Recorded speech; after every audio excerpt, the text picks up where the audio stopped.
Escucha este dato.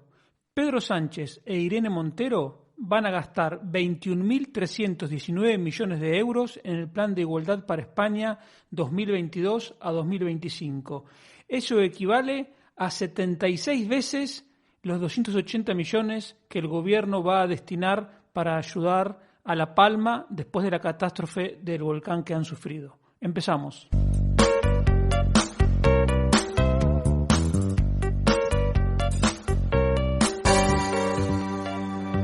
Economía Hoy, con Diego Barceló. Hola, bienvenido a esta nueva edición de Economía Hoy, como siempre con la ayuda fundamental de Miguel Martínez en el control. Hoy hay que comenzar comentando las medidas que tomó el gobierno contra las consecuencias de la guerra, como ellos lo llaman, que ya más o menos se venían comentando desde días anteriores. La medida estrella es el descuento de 20 céntimos por litro de carburante, un descuento que se compone de 15 céntimos que descuenta el gobierno de sus impuestos y otros 5 céntimos que confisca el gobierno a las petroleras. Porque las petroleras, aunque pagan el impuesto de sociedades, cuando ganan más dinero del que al gobierno le parece razonable, pues se lo confisca simplemente. Es una típica forma comunista de tratar de poner en polos opuestos, como si fuesen enemigos, a las empresas con los consumidores, cuando en realidad en cualquier país desarrollado los consumidores y las empresas cooperan unos con otros, porque se necesitan mutuamente además. Pero insisto, esto además genera una inseguridad jurídica que la pagaremos en forma de prima de riesgo en los años por venir, porque, insisto, no es concebible que en un país desarrollado el gobierno decida simplemente meter la mano en el bolsillo de las empresas cuando le plazca. Eso es lo opuesto a la justicia, si nos atendemos a la definición de Ulpiano, que era dar a cada uno lo suyo. Otra medida de este gobierno, que también ahonda en la falta de seguridad jurídica y que es meter la mano en el bolsillo a la gente, es la intervención de los contratos de alquiler privados, por los cuales se limita al 2% el reajuste. Es decir, si usted ahorró y tiene un piso y con ese piso tiene una renta con la que complementa su jubilación, bueno, usted es enemigo del gobierno porque es un propietario que a los comunistas no les cae simpático, por lo tanto usted tiene que ganar menos. Entonces le dan el mismo trato que a las petroleras, le meten la mano en el bolsillo para que sus ganancias se ajusten a la medianía, a la mediocridad que el gobierno considera razonable. Y como este gobierno comunista lo que busca es una creciente cantidad de gente dependiente del gobierno para tener bolsas de voto cautivo, ha encontrado un nuevo mercado. Digamos, hace unas semanas aprobaban los cheques cultura para jóvenes que cumplen 18 años, ya se había aprobado el cheque alquiler para los jóvenes que alquilen. Ambas medidas me parecen lamentables y me parece increíble que esa gente que las defienda simplemente, digamos, porque no son capaces de darse cuenta de que ese dinero se lo están robando a otros conciudadanos. Entonces, eso no es cobrar impuestos para financiar servicios sociales, para pagar las pensiones, no, es simplemente para satisfacer los intereses particulares de Pedro Sánchez y la banda con la que gobierna, es decir, robar a unos para cumplir los objetivos. Entonces eso no es ni justo ni nada, no es ni siquiera democrático. Pero bueno, hay gente que lo defiende. En esta semana el grupo supuestamente agraciado es el de los perceptores del ingreso mínimo vital, cuyos ingresos van a aumentar un 15%, una vez más robando el dinero a otros contribuyentes para dárselo a esta gente.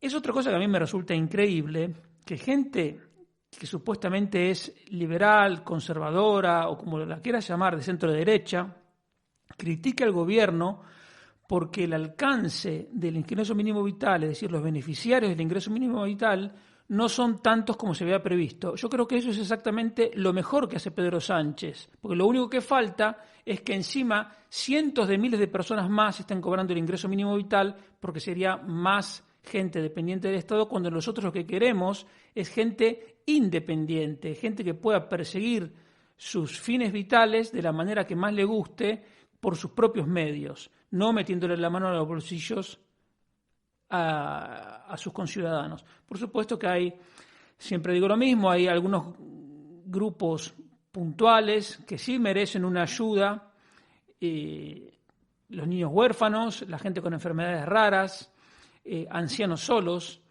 pero lamentablemente ese no es el grupo mayoritario entre los perceptores del ingreso mínimo vital.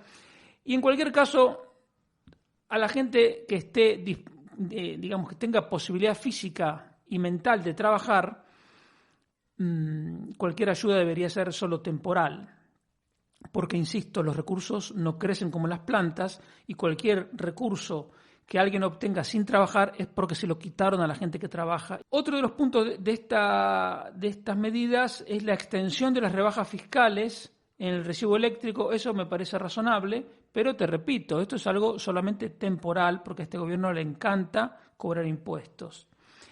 Y la última medida que me parece deplorable es esa posibilidad que dan a los supermercados de limitar la venta de determinados artículos para evitar el desabastecimiento. Esta medida me parece absolutamente inadecuada. ¿Por qué? Porque, para empezar, los supermercados, que son los dueños de las mercancías que venden, ya tienen ese derecho. Digamos, si ellos tienen aceite y harina, tienen perfecto derecho a decirle a la gente, bueno, yo te vendo solamente 1 kilo por persona. ¿Por qué? Porque es el dueño y tiene el derecho a vendérselo como quiera, o hacer, también si quisiera, hacer la promoción 500 al precio de 400, y entonces vacía todos los lineales, los vacía con un único cliente.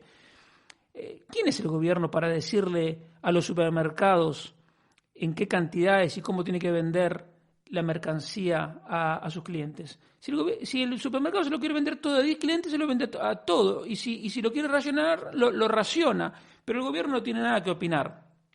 Pero además, digamos, más allá de esa parte que no me gusta, porque es, una vez más, implícitamente, digamos, menospreciar el derecho de propiedad, lo que no me gusta es que el gobierno, que es incapaz de tener planes de contingencia para determinadas situaciones, le tira la pelota a los supermercados, y una vez más, si la gente va al supermercado y se encuentra que no hay producto, el gobierno ya tiene la excusa para excusarse y decir, no, la culpa es del supermercado que no supo racionar las mercancías. Como si el supermercado no tuviera otra millón más que vender, y si alguien viene y le compra 10 en vez de 5, pues se lo vende, lógico, ¿qué va a hacer? Y si la gente compra 10 en vez de 5, y es porque tiene miedo y se quiere proteger, es porque este gobierno de ineptos y mentirosos no transmite ninguna seguridad. Si Sánchez es un tipo que en julio del 2020 dijo, hemos derrotado al virus, tú imagínate cómo te vas a fiar de esa persona cuando te dice, quédate tranquilo que no va a faltar el producto. Tú sales al supermercado a comprar todo lo que puedes. Entonces, no es culpa del supermercado, no es culpa de la gente que sea avara, egoísta, nada, es culpa de la ineptitud del gobierno, nada más. El segundo punto que te quiero comentar es el de la inflación. Salió el dato adelantado, 9,8% es la inflación marzo contra marzo, es decir, marzo pasado contra marzo del año pasado. En realidad, si tomamos el índice a impuestos constantes, ya es más de 10 la inflación, y que es la más alta desde mayo de 1985. O sea, antes del Mundial famoso en el que Maradona hizo los 2 goles a los ingleses, bueno, nos tenemos que remontar hasta eso y todavía más atrás para llegar a encontrar una inflación tan alta como la que tenemos ahora. la medida de la inflación que quita los elementos volátiles, es decir, los alimentos no elaborados y los combustibles, subió 3,4. Te recuerdo que el objetivo del Banco Central Europeo es del 2. Y la inflación subyacente, digamos, la que no tiene en cuenta los elementos volátiles, ya es 3,4. Es de por sí un nivel de inflación que sería preocupante si fuese la inflación total. Pero resulta que esta es solo la inflación subyacente. La inflación total ronda el 10. Es un verdadero escándalo. Es un escándalo porque la inflación es un impuesto no legislado sobre los saldos en efectivo y las cuentas bancarias. Todo lo que tienes en el banco vale 10% menos que hace un año. Todo el dinero que tienes en tu casa guardado o en una caja de seguridad vale 10% menos que hace un año. ¿Por qué? Porque el Banco Central Europeo se dedica a emitir dinero como si no hubiera un mañana. No me voy a repetir, el culpable de la inflación es el Banco Central Europeo porque es el único que puede emitir euros. Ahora, hay otro tema que se está comentando que sí merece la pena comentarse, que es el siguiente. Dice, ¿qué pasa que en España la inflación es del 10, pero en Portugal es 5,3, en Alemania menos del 8, en Francia es el 5,1, o sea, la mitad que en España, en Italia el 7, la media de la zona euro da 7,5. ¿Por qué aquí es más? Hay 4 elementos, digamos. Uno que es muy importante es un tema metodológico. El Instituto Nacional de Estadística, que yo defiendo porque es gente seria, no es como el CIS de Tesanos, es algo realmente, son gente buenos profesionales, para medir el precio de la electricidad solo tiene en cuenta los precios regulados. El precio regulado es el que depende del mercado mayorista eléctrico y es el precio más volátil. En cambio, hay mucha gente, alrededor de la mitad de consumidores, que tienen tarifas en el mercado libre con contratos estables, digamos, que pagan lo mismo durante un año o más tiempo, etc. Entonces, el punto ¿cuál es? Que si el INE tuviera en cuenta tanto las tarifas reguladas, esta que varía día a día y la que te anuncian en los telediarios, hoy la electricidad vale tanto, bueno, si en lugar de tener en cuenta solo esa, también tuviera en cuenta las tarifas libres, es decir, que son más estables, la inflación, o sea, el IPC, podría tranquilamente dar un punto porcentual menos de lo que da. O sea que en lugar de 10, daría 9. Que bueno, eso ya explica mucho, o incluso menos, digamos, podría reducirse en más de un punto porcentual, a lo mejor 8,5. ¿Por qué el Instituto de Estadística no lo hace? Simplemente porque hasta ahora no han podido encontrar un mecanismo para recibir la información que necesitan de manera puntual y suficientemente detallada. Entonces, se han mantenido reuniones con las empresas eléctricas, pero no han encontrado un mecanismo para suministrar esa información y sistematizarla, porque hay una gran diversidad de contratos y entonces tienen que hacer una metodología estable también, ¿no? No pueden estar cambiando la metodología cada 3 meses. Entonces, esto te explica más de un punto porcentual. Luego, en España, el peso en el IPC de la energía es mayor que en el resto de países de la Unión Europea. Esto no es culpa de nadie, es simplemente el patrón de consumo de España.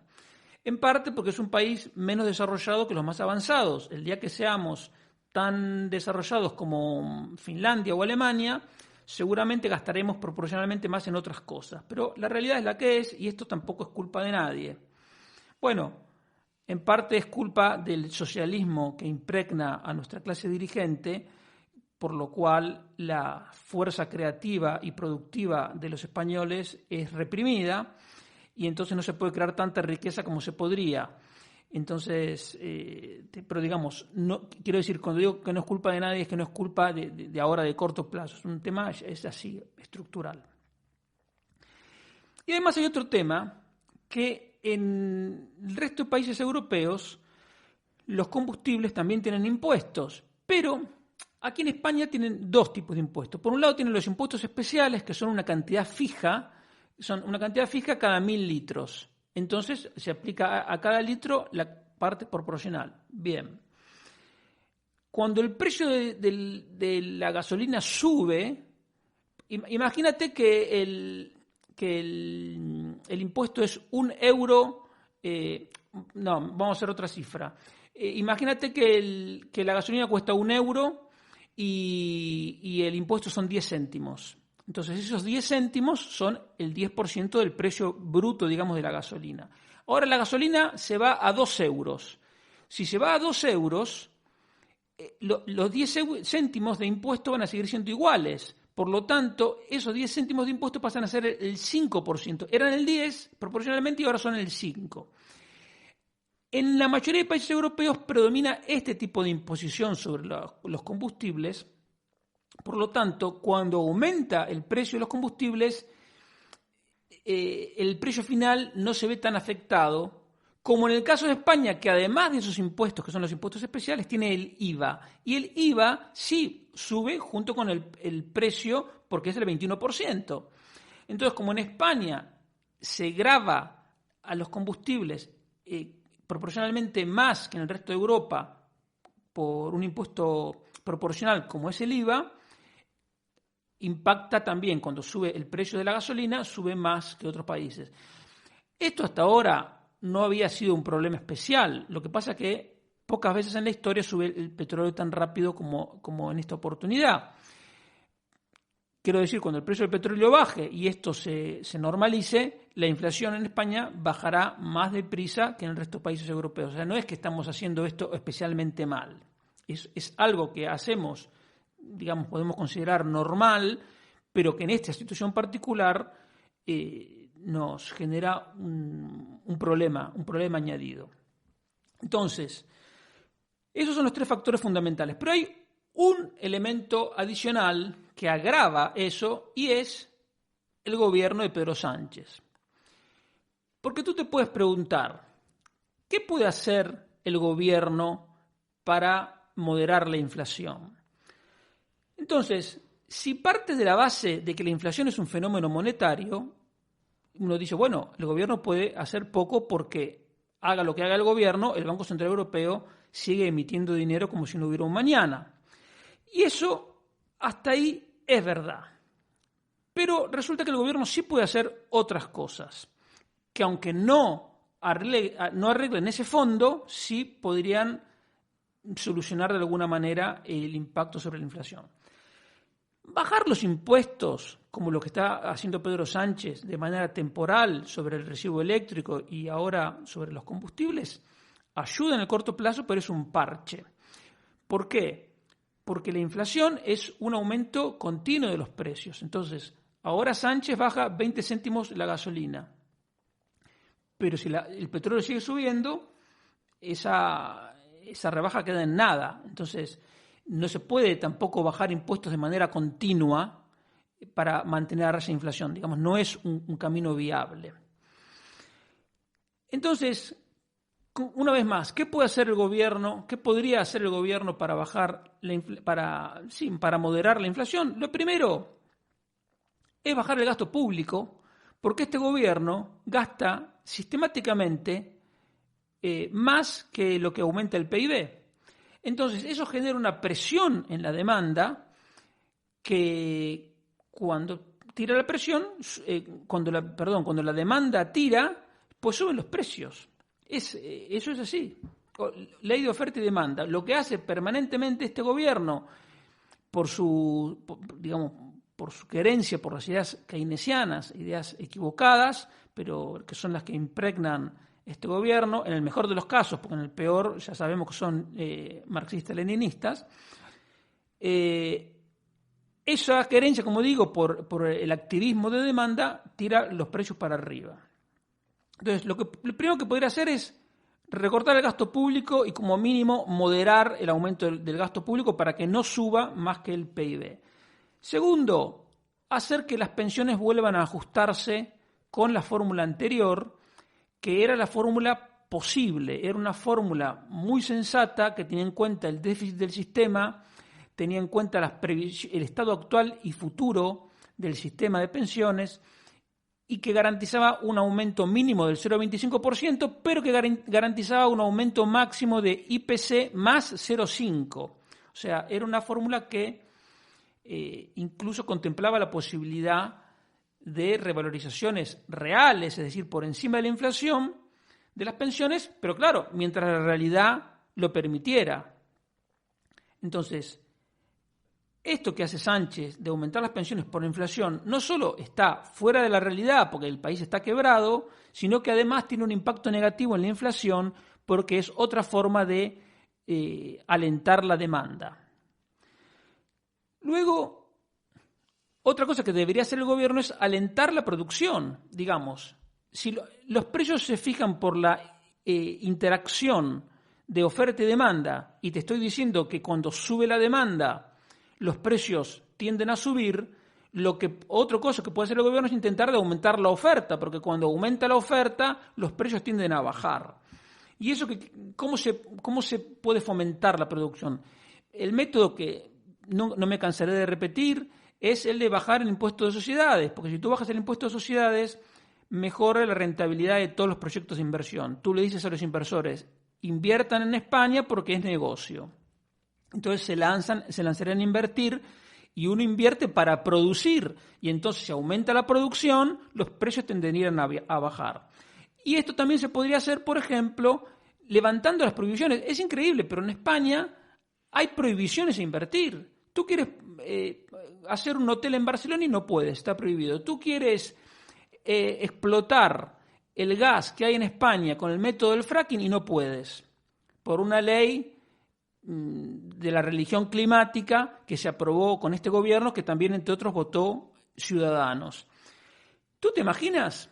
Si se levantara esa prohibición, en pocos meses podría haber un montón de inversiones para explotar gas y no sé si en un año o año y medio tendríamos en el mercado gas español en el mercado y entonces tiraría abajo los precios. Pero eso, este gobierno extremista prefiere un futuro idílico de bosques y animales libres en la hierba antes que el bienestar económico de la población.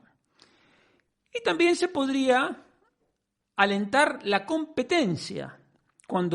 Para el consumidor no hay nada mejor que la competencia.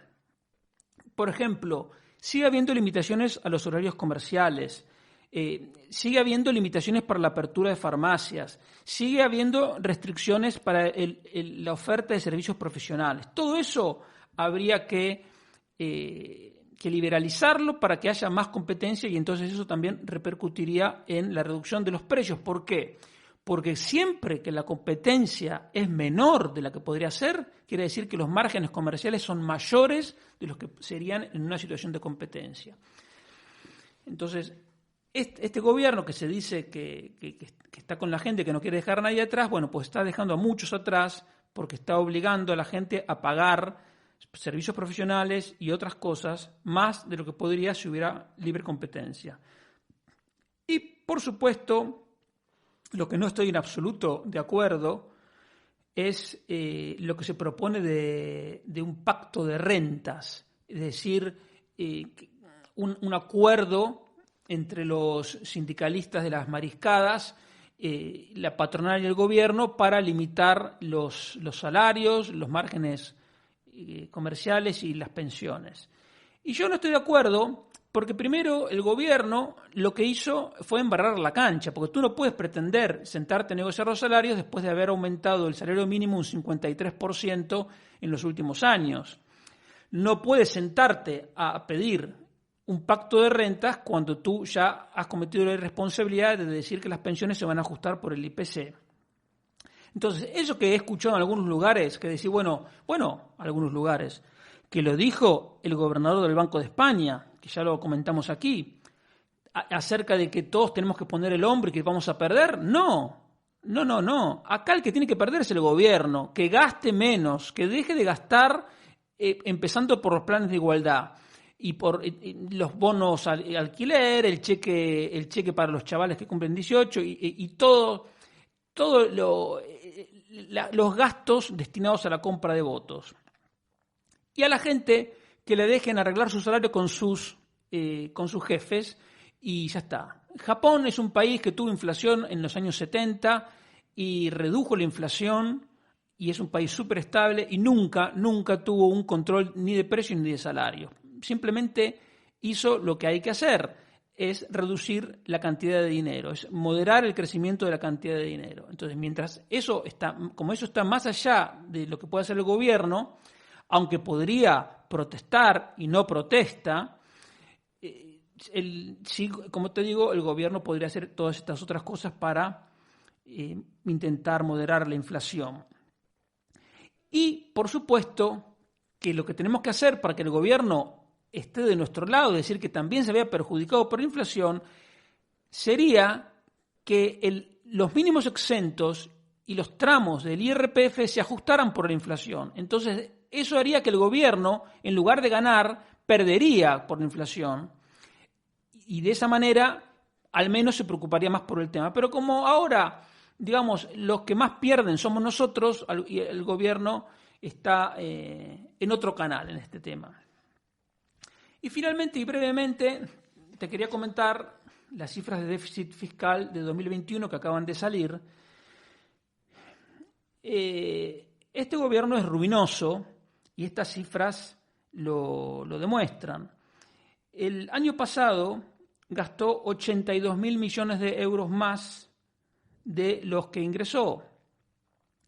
Entonces tú dirás, bueno, si fue un gobierno austero que recortó los gastos y además recortó los impuestos, dices, bueno, a lo mejor por la crisis, vaya a saber. No, este gobierno está dispuesto a sacarte hasta el último céntimo de tu bolsillo porque la presión fiscal entre el 2019, es decir, año sin pandemia, último año, digamos, normal no era porque ya estaba Sánchez, pero digamos, y el 2021, la presión fiscal aumentó en 4,5 puntos porcentuales del PIB. Eso equivale a un aumento de unos 26, 36, 40.000 millones de euros más. Este gobierno nos quitó 40.000 millones de euros más por año en comparación con lo que nos había quitado en el 2019, que no era poco. Pero ¿qué pasa? Para un socialista, el dinero nunca es suficiente. Por eso nunca hay que aceptar esa excusa de decir, no, que los impuestos son para servicios sociales, que los impuestos son para los servicios públicos. No. El socialista te quita uno y gasta dos. Nunca le va a alcanzar el dinero. Así como para una persona austera siempre es posible ahorrar, para el derrochador el dinero nunca alcanza. Entonces, si nos quitó 40.000 millones más en impuestos, resulta que este gobierno gasta casi 80.000 más que en el 2019. Es decir, nos quitó 40 y gasta 80.000 más. Por lo tanto, el déficit se disparó. Porque el déficit, que era de menos de 40.000 millones en el 2019, ahora es más de 80.000. Lo tremendo es que este gobierno está consolidando que el gasto público total sea de más de la mitad del PIB. Es una barbaridad. El gasto era de menos del 40% antes que llegara Sánchez, y ahora es del 50%. Entonces, esto es es una situación que difícilmente puede ser peor, porque, ya te digo, acumulando déficit a este ritmo, 7 puntos del PIB por año, aunque en 2002 pueda bajar un poco más, y aunque estos 7 puntos son menos de lo que se esperaba, no es para estar contentos. Este es un gobierno que, como te digo, nos roba 40.000 millones de euros más de nuestros bolsillos y, sin embargo, nos está enterrando en deuda a un ritmo pocas veces visto. Y con un nivel de gasto que es insostenible. Y te digo, 1 de cada 4 euros que gasta el gobierno es en salarios de empleados públicos. Y un 40% es en prestaciones sociales. Entonces, bueno, es un perfil de gasto, digamos, coherente con los objetivos del gobierno, que son maximizar su clientela política.